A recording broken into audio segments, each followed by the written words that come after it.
इतिहास की जानकारी के स्रोतों को मुख्य रूप से दो भागों में विभाजित किया जा सकता है। सबसे पहले साहित्यिक स्रोत, पुरातात्विक स्रोत व पूरा लेखीय स्रोत। बच्चों, हमने साहित्यिक स्रोत के बारे में पढ़ा है। प्राचीन भारतीय इतिहास की जानकारी को हमने 3 भागों में बांटा। सबसे पहले धार्मिक स्रोत, ठीक है। धार्मिक स्रोत, धर्मेत्तर साहित्य और वंशावलियाँ। सबसे पहले हम पढ़ेंगे धार्मिक साहित्य के बारे में कि क्या होते हैं। धार्मिक साहित्य में भी हम सबसे पहले पढ़ेंगे ब्राह्मण साहित्य। ब्राह्मण साहित्य में सबसे प्राचीन ग्रंथ आपका है ब्राह्मण साहित्य में सबसे प्राचीन ग्रंथ क्या है आपका? वेद। क्या है? वेद, ठीक है। वेदों के द्वारा हमें संपूर्ण आर्य सभ्यता व संस्कृति की जानकारी मिलती है। वेद ज्ञान के समृद्ध भंडार है। और वेदों की संख्या कितनी है आप जानते होंगे। वेदों की संख्या 4 है और उनके नाम है ऋग्वेद, यजुर्वेद, सामवेद और अथर्ववेद, ठीक है। इसके आगे देखिए, सर्वाधिक प्राचीन वेद कौन सा है? तो सर्वाधिक प्राचीन वेद आपका है ऋग्वेद, जिसमें 10 मंडल 1028 सूक्त हैं। उसके अलावा आप धीरे धीरे सभी बातें ध्यान से सुनते रहें, क्योंकि इसमें एक एक लाइन में एक एक नंबर का क्वेश्चन है बच्चों, तो ध्यान रखना और अच्छे से सुनना। प्रत्येक वेद के 4 भाग है। प्रत्येक वेद के कितने भाग बताए हैं? 4 भाग। तो नाम बोलो, आप मेरे साथ ही बोलो। सबसे पहला है 4 वेद के 4 भाग। वेद भी 4 है और वेद के भाग भी 4 है। संहिता, ब्राह्मण, आरण्यक और उपनिषद। संहिता, ब्राह्मण, आरण्यक एवं उपनिषद। वेदों की व्याख्या जो है वो, अगर पूछा जाए कि वेदों की व्याख्या किसमें की गई है, तो वेदों की व्याख्या जो है वो आपके संहिताओं में की गई है। किसमें की गई है? आपके संहिताओं में की गई है। उसके अलावा हमारा जो ऋग्वेद है वो किस रूप में लिखा गया है? तो हमारा ऋग्वेद जो है वो छंदों में रचना की गई है। उसकी किस में की गई है? छंदों में रचना की गई है। इसके बाद देखिए, यजुर्वेद में यज्ञों से संबंधित विवरण मिलता है। किससे संबंधित है यजुर्वेद? यज्ञों से संबंधित। वहीं सामवेद में आर्यों द्वारा गाई जाने वाली सामग्री सामवेद में मिलेगी, यानी गाने का संबंध जो है वो सामवेद से है। फिर है अथर्ववेद। अथर्ववेद जो है उसकी रचना, अथर्ववेद की रचना अथर्वा ऋषि ने की थी। किसने की थी? अथर्वा ऋषि। इसमें विषय भी विविध हैं। अथर्ववेद में कौन कौन से विषय हैं देखो आप। इसमें ब्रह्म ज्ञान, धर्म, समाज निष्ठा, औषधि प्रयोग, शत्रुओं का दमन, रोग निवारण, तंत्र मंत्र आदि विषय इसमें सम्मिलित है आपके अथर्ववेद में। तो ध्यान रखना, अथर्ववेद में आपके शत्रुओं का दमन, औषधि, धर्म, समाज निष्ठा, ब्रह्म ज्ञान, रोग निवारण, तंत्र मंत्र, जादू टोना, वो सारे के सारे आपके अथर्ववेद में आते हैं। उसके बाद आप आगे देखिए, इसके उपरांत यज्ञ और कर्म कांडों पर आधारित जो साहित्य रचा गया, यज्ञ और कर्म कांडों पर आधारित जो साहित्य रचा गया उसे ब्राह्मण ग्रंथ कहते हैं। यज्ञों और कर्म कांडों पर आधारित जो साहित्य रचा गया उसे ब्राह्मण ग्रंथ कहते हैं। आरण्यक ग्रंथों में जिनकी रचना ऋषियों द्वारा वनों में की गई, आरण्य का मतलब है जंगल, तो जंगल में बैठ करके जिन जिन तपस्वियों ने रचना करी है, साहित्यों की रचना करी है, वो आपके आरण्यक कहलाते हैं। दार्शनिक विषयों का विवरण मिलता है, जबकि उपनिषद में गूढ़ विषयों एवं नैतिक नियमों की जानकारी मिलती है। आपको पता है उपनिषद का मैंने आपको क्या मतलब बता रखा है?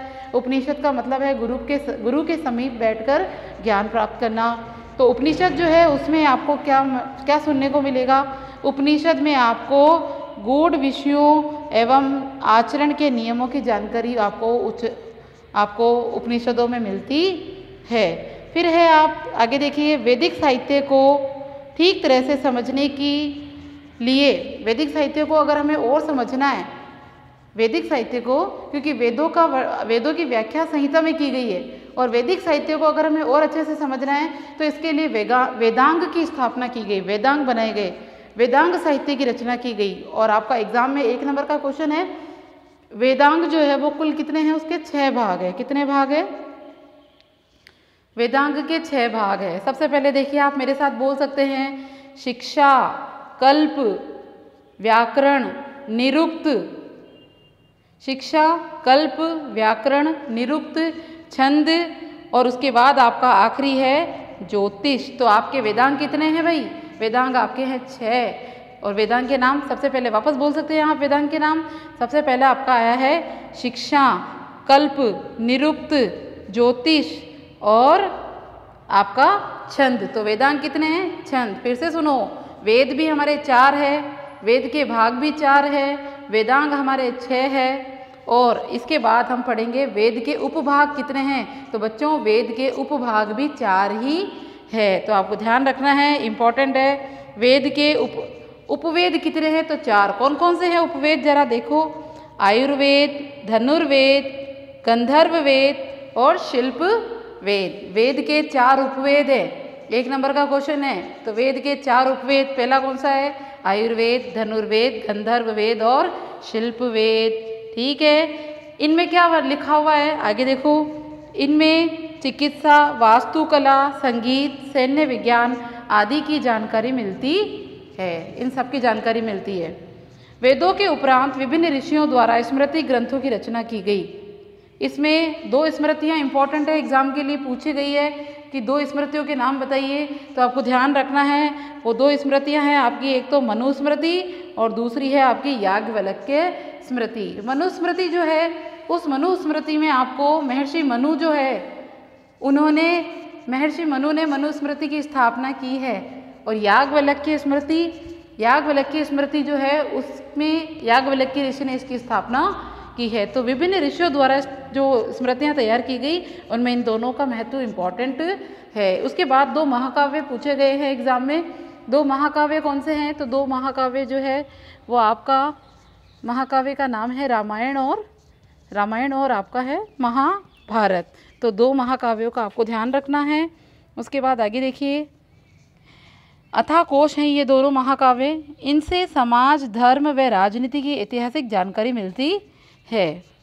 हमारे पुराण प्राचीन काल के इतिहास ग्रंथ है हमारे पुराण।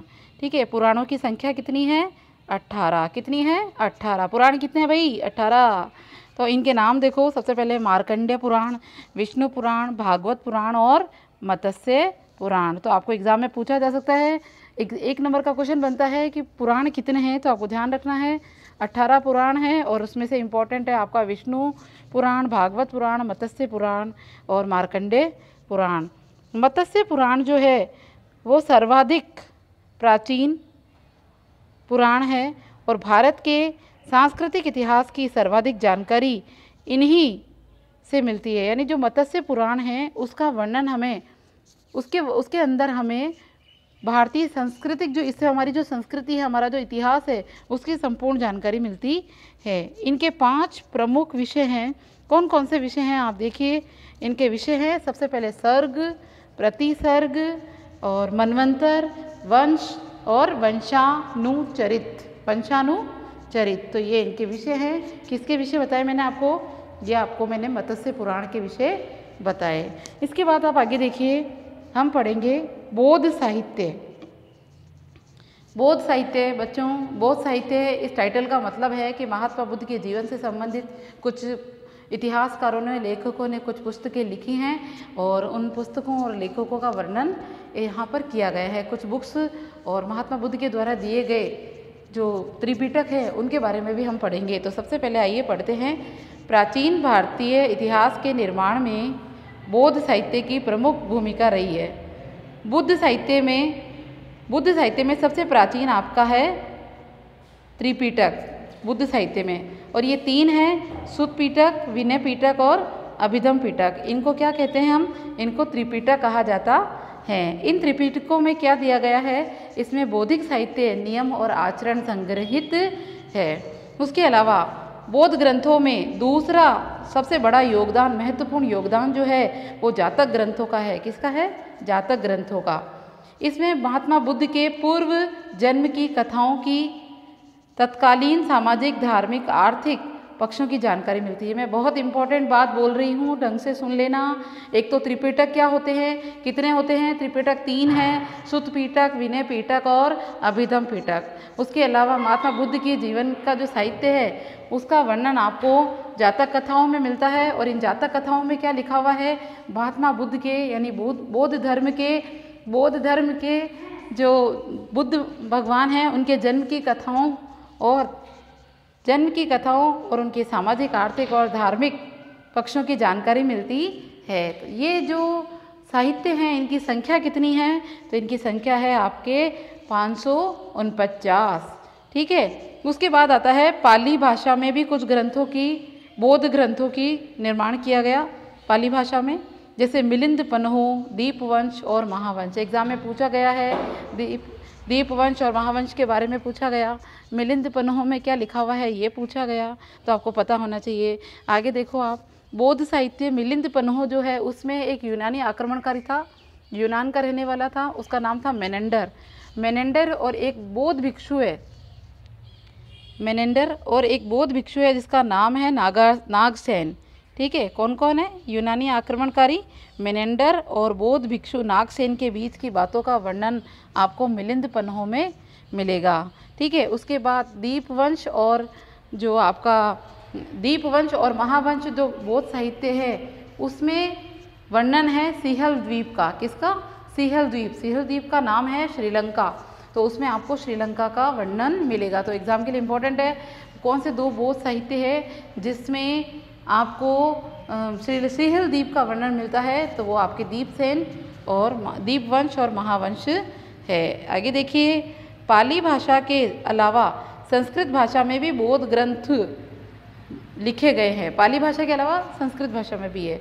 महावस्तु ग्रंथ गौतम बुद्ध के जीवन चरित्र पर आधारित ग्रंथ है। महावस्तु ग्रंथ गौतम बुद्ध के जीवन पर जो आधारित है वो है आपका महावस्तु ग्रंथ। ध्यान रखना, अब इम्पोर्टेंट चीज़ें चालू हो रही है, आपको इनके अंदर क्या लिखा हुआ है ये पता होना चाहिए।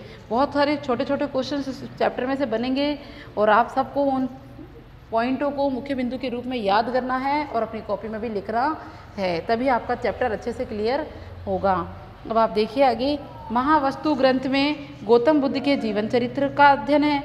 वहीं ललित विस्तार में आपके लेखक ने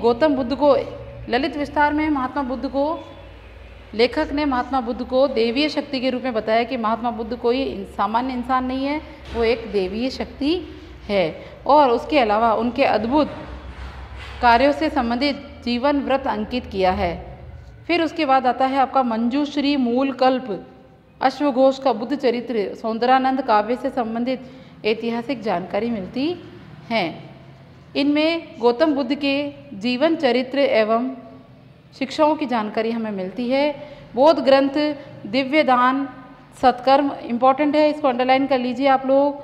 बौद्ध ग्रंथ दिव्य दान, बौद्ध ग्रंथ एक तो अश्वघोष का बुद्ध चरित्र इम्पोर्टेंट है, एक सौंदरानंद इम्पोर्टेंट है और उसके बाद आपका इम्पोर्टेंट है दिव्य दान। तो दिव्य दान में महात्मा बुद्ध के सत्कर्म और विरोचित कार्यों का वर्णन मिलता है। सत्कर्म, दिव्य दान में किसके बारे में लिखा हुआ है? सत्कर्म और विरोचित कार्यों का वर्णन इसमें मिलता है। उसके बाद मध्य एवं पश्चिमी एशिया, तिब्बत, चीन, जापान, बर्मा, श्रीलंका आदि देशों में इन भारतीय बौद्ध ग्रंथों का अनुवाद किया गया, जिसमें प्रचुर ऐतिहासिक सामग्री मिलती है। तो ये आपके बौद्ध साहित्य कंप्लीट हुए। इनमें छोटे छोटे प्रश्नों को आपको मुख्य बिंदु के रूप में लिखना है कॉपी के अंदर, ठीक है, और याद भी करना है। इसके बाद आता है हमारा जैन साहित्य। जैन साहित्य को देख लीजिए आप। जैन साहित्य क्या कहता है? आपको पता है जैन शब्द बना है जिन से। जिन का मतलब है जितेंद्र, यानी कि अपनी इंद्रियों को जीतने वाला जैन कहलाता है, ठीक है। और इस धर्म से संबंधित आपको पता है हमारे 24वें तीर्थंकर महावीर स्वामी है, जबकि पहले तीर्थंकर हमारे ऋषभदेव को माना गया। आपने नारेली वगैरह आप गए हो, वहाँ पर भी आपने देखा होगा, तो आपको याद आ जाना चाहिए। आज हम जैन धर्म के बारे में, उनके साहित्य के बारे में पढ़ते हैं। आ जाइए। सबसे पहले बौद्ध साहित्य की तरह ही जैन साहित्य में भी पर्याप्त ऐतिहासिक सामग्री प्राप्त होती है, ठीक है। जैन साहित्य में आगम जो है वो सबसे इम्पोर्टेंट है। जैन साहित्य में आगम सबसे प्रमुख है, आगम। अब आपको पूछा जाएगा एग्ज़ाम में कि जो आगम है उसके अंतर्गत और क्या क्या आता है, तो देखिए आगम जो है वो सबसे इम्पोर्टेंट है। इसके अंतर्गत आपको क्या क्या मिलेगा, 12 अंग, 12 अंग, 12 उपांग, 12 अंग, 12 उपांग, 10 प्रकीर्ण, 6 छेद सूत्र, 1 नंदी सूत्र, 1 अनुयोग द्वार और 4 मूल सूत्र शामिल है। तो ध्यान रहे, फिर से सुन लो, जैन साहित्य में आगम सबसे प्रमुख है। इसके अंतर्गत 12 अंग, 12 उपांग और 10 प्रकीर्ण, 6 छेद सूत्र, 1 नंदी सूत्र, 1 अनुयोग द्वार व 4 मूल सूत्र शामिल है। इसकी रचना 4वीं शताब्दी ईसा पूर्व से 6वीं शताब्दी के लंबे समय में विभिन्न धार्मिक संगतियों और व्यक्तियों के माध्यम से हुई थी। जैन साहित्य जो है आपका पूछा जा सकता है, जैन साहित्य किस भाषा में लिखा गया, तो आपको ध्यान होना चाहिए जैन साहित्य जो है वो आपको प्राकृत भाषा में लिखा गया। ठीक है, प्राकृत भाषा में लिखा गया। उसके बाद देखिए अन्य जैन ग्रंथों में कथा कोश, परिशिष्ट पर्वन, भद्रबाहु चरित्र, कल्पसूत्र, भगवती सूत्र, ये अन्य ग्रंथ है जिसमें आपका कल्पसूत्र, भगवती सूत्र और भद्रबाहु चरित्र ये बहुत इंपॉर्टेंट है भाई।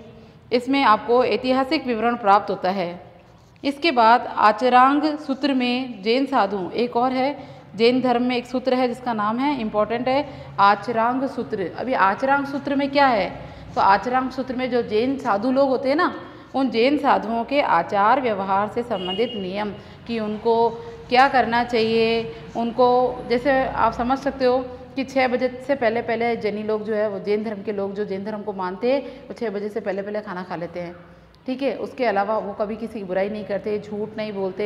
अगर कोई झूठ बोलता है साल में तो एक दिन ऐसा आता है, इनका त्यौहार आता है क्षमा पाणी पर्व। तो क्षमा पाणी पर्व के दिन ये लोग आपस में एक दूसरे से सॉरी बोलकर एक दूसरे से माफ़ी मांग लेते हैं और फिर से वापस सामान्य हो जाते हैं। जैन धर्म में एक बहुत अच्छा नियम है, ये कभी खाना झूठा नहीं छोड़ते और कभी हद से ज़्यादा खाना लेकर नहीं बैठते। जितनी ज़रूरत है उतना खाना खाते हैं और अगर बचा हुआ है तो उसे, इनका नियम है इकट्ठा मत करो, बांट दो, बांटने से किसी और का पेट भरेगा। तो ये इकट्ठा करने पर ध्यान नहीं देते बल्कि बांटने पर इनका ध्यान जाता है। तो साधुओं के आचार नियमों का वर्णन जो है वो आचरांग सूत्र में मिलेगा। आगे देखिए परिशिष्ट पर्वन में राजाओं और जैन मुनियों के संबंध में भी जानकारी मिलती है। फिर आपका आता है भद्रबाहु चरित्र, मैंने आपको इंपॉर्टेंट बताया ना भद्रबाहु चरित्र। तो भद्रबाहु चरित्र में एक जैन मुनि है जिसका नाम है, जैन मुनि का नाम क्या बताया यहाँ पे, भद्रबाहु।